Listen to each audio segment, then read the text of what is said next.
విత్తుతున్నావు పొలములో? ఒకటి గుర్తుంచుకోండి, 3 రకాల పొలాలు మీతో చెప్తాను. ఒకటి, ఈ లోకమే ఒక పొలం. ఏంటి? ఈ లోకమే ఒక పొలం. ఈ లోకంలో మనం విత్తే విత్తనాలు ఏంటి? మనం చేస్తున్న క్రియలే ఈ లోకంలో, ఈ లోకమనే పొలములో పడే విత్తనాలు.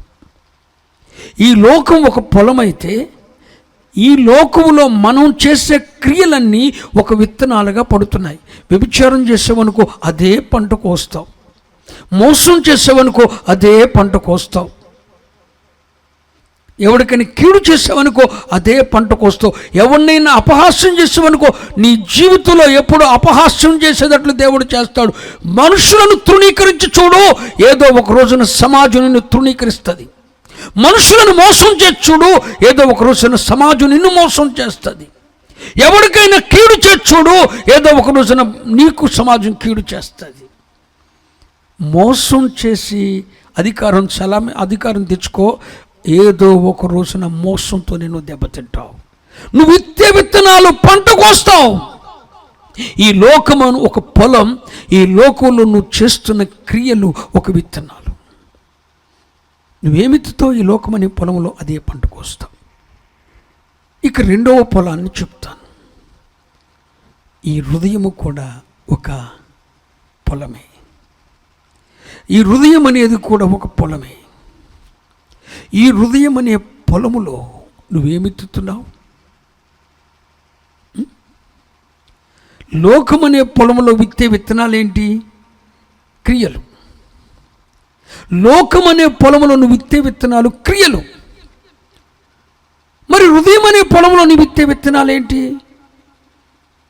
నీ ఆలోచనలు. నీ ఆలోచనలే అండి. ఈ హృదయం అనే పొలములో నీకొచ్చే ప్రతి ఆలోచన కూడా ఒక విత్తనం లాంటిది. నీకొచ్చే ఆలోచన ఒక విత్తనం లాంటిది. అందుకనే బైబిల్ ఏం చెప్తుందో తెలుసా? వచ్చిన ఆలోచనన్నీ కూడా నిన్ను ఉద్ధరించేవి కాదు. నీకొచ్చే ఆలోచనలన్నీ నీకు మేలు చేసేవి కాదు. నీకొచ్చే ఆలోచనలన్నీ నీకు మేలు చేసేవి కాదు. నీకొచ్చే ఆలోచనలన్నీ నీ దేవుని యొద్ద నుండి వచ్చేవి కాదు. బైబిల్లో ఒక విచిత్రమైన మాట ఉందండి. యోహాను సువార్త 13వ అధ్యాయంలో ఒక మాట ఉంది. అపవాది ఇంతకు ముందే యూదా హృదయములో ఆలోచన పుట్టించండి. అంటే మనుషుల హృదయాల్లో సైతాను కూడా ఆలోచన పుట్టిస్తాడు. మీకు అర్థమవుతుందా? ఈ హృదయం అనే పొలములో నీ ఆలోచనలు ఒక విత్తనం లాంటివి. యవనస్తుడా, మనసు పెట్టి వినాలి. నీకు ఒక ఆలోచన వచ్చింది. ఆ ఆలోచనని నువ్వు పదే సార్లు ఆలోచిస్తూ కూర్చుంటే ఆ విత్తనం మొలకెత్తుతుంది, అదే పంట కోస్తావు. ఒక స్త్రీని గుర్చిన ఆలోచన నీలో ప్రారంభమైంది.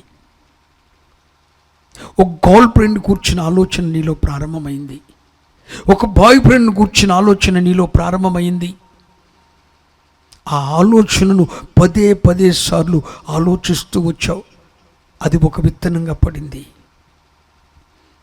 అదే పంటను కోస్తావు, మోసపోతావు. అప్పుడు అందుచేత మన జీవితం మన చేతుల్లో ఉంటే పాడైపోతుంది. అందుచేత మనకొచ్చే ఆలోచనలన్నీ మంచివి కాదు, అవి మనల్ని ఉద్ధరించేవి కాదు. మనకొచ్చే ఆలోచనలన్నీ అవి మన జీవితాలను స్థిరపరిచేవి కాదు. ఒక్కొక్కసారి మనకొచ్చే ఆలోచనలు అపవాది మనలో పుట్టిస్తూ ఉంటాడు. అందుచేత మనకొచ్చే ఆలోచనలన్నిటినీ విత్తనాలుగా విత్తకుండా, ఆలోచించుకుంటూ కూర్చోకుండా, మనకొచ్చే ఆలోచనలన్నిటినీ చెరపట్టి యేసయ్యకు అప్పచెప్పాలి. యేసయ్యా, నాకు ఈ ఆలోచన వస్తుంది ప్రభువా, ఈ చెడిపోయిన ఆలోచన మాటి మాటికి వస్తుంది. ఈ సెల్ ఫోన్ వాడాలన్న ఆలోచన, సెల్ ఫోన్తోనే మిళితమైపోయాను. ఈ ఆలోచన చేత నేను భ్రమైపడుతున్నాను. ఇదిగో ఈ ఆలోచనను కృంగజేస్తుందయ్యా అని చెప్పి నీకొచ్చే ఆలోచనను చెరపట్టి అది యేసయ్యకు లోపరిచేటట్లు చేస్తే ఆ ఆలోచన దేవుని యొద్ద నుండి వచ్చిందైతే నీలో విత్తబడేటట్లు అవుతుంది. లేదంటే దాన్ని దేవుడు నిర్మూలన చేస్తాడు. అందుచేత నీ ఆలోచనలు శ్రేష్టమైనవి కావాలి బ్రదర్. నీ లైఫ్ శ్రేష్టమైనది కావాలనుకుంటే, నీ జీవితం నీ రక్త సంబంధికుల్లో ఉన్నతమైనదిగా ఉండాలంటే, నీ స్నేహితుల కన్నా నీ జీవితం ఉన్నతమైనదిగా ఉండాలంటే, నీ తోటి సేవకులందరికన్నా నీ సేవ ఉన్నతమైనదిగా ఉండాలంటే, నీ పని నిలుచుండాలంటే నీ ఆలోచన సరైనదిగా ఉండాలి. ఆలోచన చెడిందా నువ్వు కోసే పంట చెడిపోతుంది. ఆలోచన చెడకూడదు, ఆలోచన చెడిపోకూడదు. నీ పిల్లలను గూర్చిన ఆలోచన, నీ భర్తను గూర్చిన ఆలోచన, నీ కుటుంబాన్ని గూర్చిన ఆలోచన, ప్రభు ఇచ్చిన పరిచయను గూర్చిన ఆలోచన, ఎప్పుడు ఏదో ఒకటి పోగొట్టుకున్నట్లు నువ్వు ఆలోచిస్తే అదే పంటకు వస్తావు. దిగజారిపోతున్నట్లు నువ్వు ఆలోచిస్తే దిగజారిపోవుడనే పంటకు వస్తావు.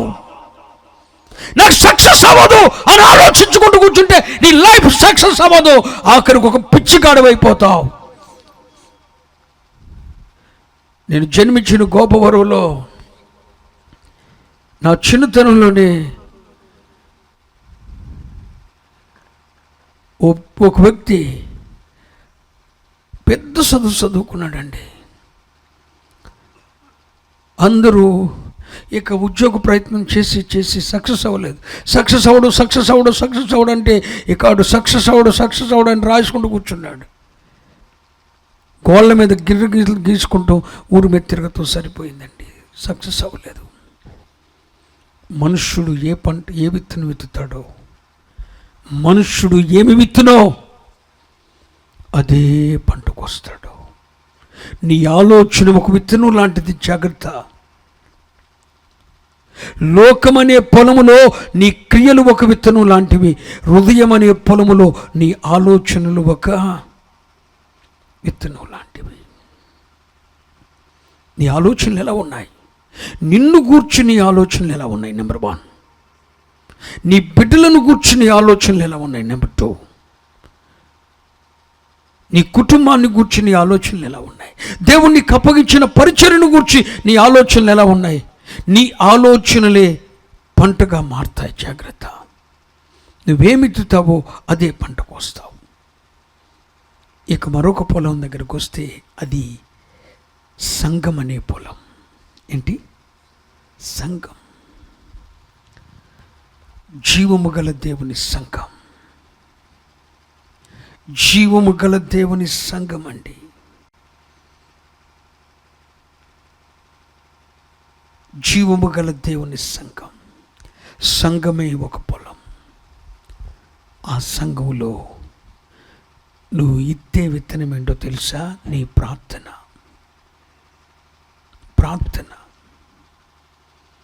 నువ్వు ఇత్తే విత్తనం